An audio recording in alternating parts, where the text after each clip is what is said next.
Alguien Sukaya Yachakujuna y Menaya Kashankichik. Muy buenas tardes, queridos estudiantes. ¿Cómo están?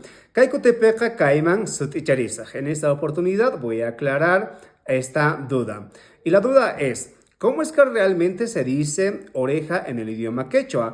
Porque se escucha como ninri, como linri, como rinri. ¿Cómo es que realmente se tiene que pronunciar y se tiene que escribir?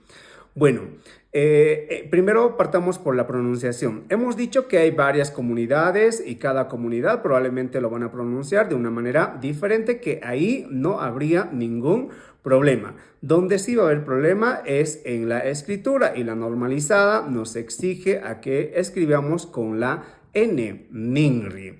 Pero si tú no lo pronuncias de esa manera, escribe así y pronuncia LINRI o ringri, depende de qué región eres.